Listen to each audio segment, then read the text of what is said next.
Jupiter के बादल दिखने में काफी आकर्षक और रंग बिरंगे हैं, परंतु इनके रूप से धोखा मत खाना। ये दिखने में जितने सुंदर है, असलियत में उतने ही खतरनाक और जानलेवा है। साल 1995 को गैलीलियो स्पेसक्राफ्ट अपने 6 सालों के सफर के बाद हमसे 58 करोड़ 80 लाख किलोमीटर दूर स्थित जुपिटर के ऑर्बिट में दाखिल हुआ। गैलीलियो स्पेसक्राफ्ट मुख्य रूप से 2 भागों में बना था। पहला जुपिटर एटमॉस्फेरिक प्रोब, जिसे जुपिटर के अंदर गिराया जाने वाला था, और दूसरा भाग जो जुपिटर के बाहर से ऑर्बिट करने वाला था। इसमें बहुत सारे सेंसर्स और एंटीनाज लगे थे, जिसके जरिए जुपिटर के मैग्नेटिक फील्ड तथा इसके ग्रेविटी को करीब से पढ़ना था। 7 दिसंबर 1995 को जुपिटर एटमॉस्फेरिक प्रोब, जो कि टाइटेनियम का बना हुआ प्रोब था, गैलीलियो स्पेसक्राफ्ट से डिटैच किया गया और ये सीधे जुपिटर के एटमॉस्फेयर में दाखिल हुआ।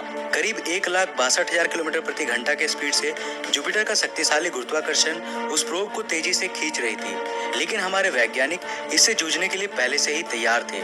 कुछ मिनटों के बाद ही उस प्रोब में लगा पैराशूट खुला और प्रोब का रफ्तार थोड़ा कम हुआ। अब ये जुपिटर के एटमॉस्फेयर में दाखिल हो चुका था।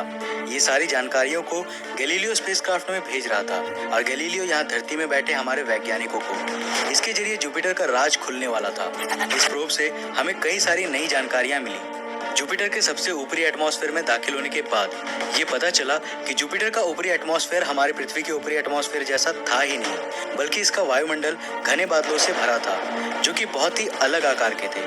जुपिटर का एटमॉस्फेयर एक घने धुएं के चैम्बर जैसा है। यहाँ के बादल केवल देखने में ही अजीब नहीं है, बल्कि ये वाकई में अजीब है। जुपिटर के बादल केवल एक ही सब्सटेंस के नहीं बने हैं, बल्कि ये अलग अलग पदार्थों से मिलकर बने हैं। अमोनिया, हाइड्रोजन सल्फाइड और उसी के साथ H2O। जी हाँ, जुपिटर के आसमान में भी पानी के बादल मौजूद है और बेशक इन बादलों से पानी की बरसात भी होती है, परंतु आखिर ये पानी जाता कहाँ है? क्या जुपिटर के सतह पर पानी के ओशियंस है?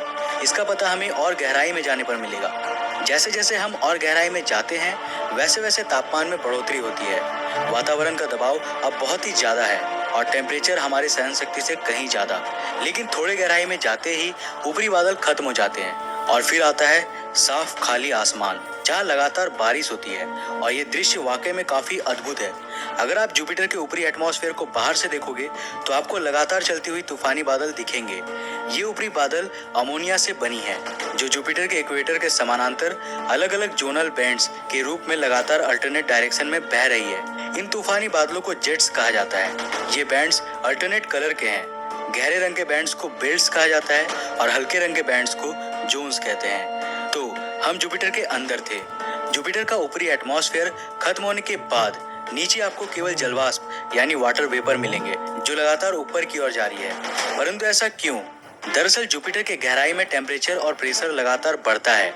जितनी गहराई उतनी ही अधिक गर्मी। ये तापमान इतनी अधिक है कि बारिश की पानी की बूंदें नीचे तक जा ही नहीं पाती। ये आसमान में ही गर्म होकर भाप में बदल जाता है। इसलिए जुपिटर के सतह में ओशियंस नहीं हो सकता था।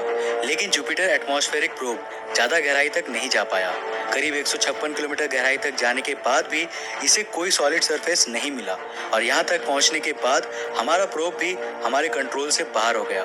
सिग्नल्स बंद होने के करीब 58 मिनट्स बाद गहराई में तापमान इतना ज्यादा हो गया कि इससे उस प्रोब के पार्ट्स ही मेल्ट होने लगे, और फिर जुपिटर एटमॉस्फेरिक प्रोब भी जुपिटर के बादलों का हिस्सा बन गया।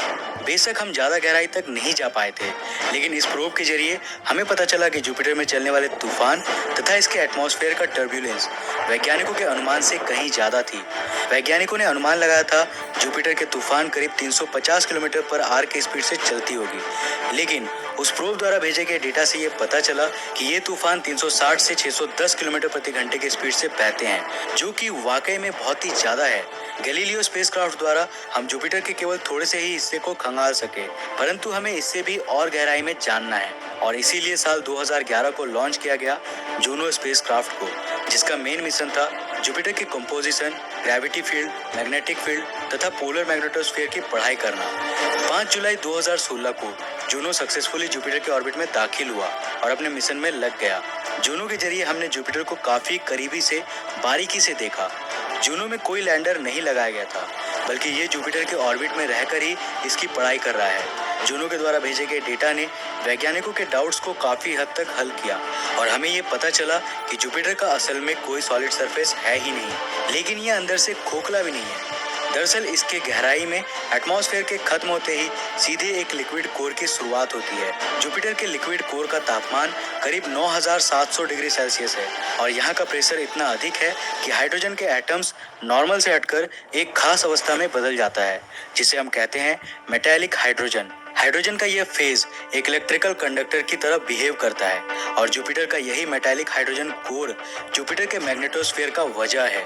जुपिटर के तेज घूर्णन की वजह से इस पर कभी सॉलिड सरफेस नहीं बन पाया, परंतु वैज्ञानिक ये मानते हैं कि जुपिटर के मेटालिक हाइड्रोजन कोर के नीचे यानी जुपिटर के सेंटर में रॉक एंड आइस कोर है, जहां का तापमान अविश्वसनीय रूप से करीब 35,700 डिग्री सेल्सियस है।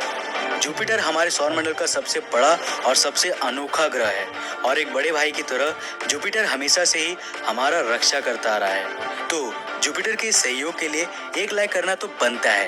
तो आज के लिए बस इतना ही। अगर ये वीडियो आपको पसंद आया तो इसे लाइक करने के साथ साथ अपने फ्रेंड्स और फैमिली के साथ शेयर करें।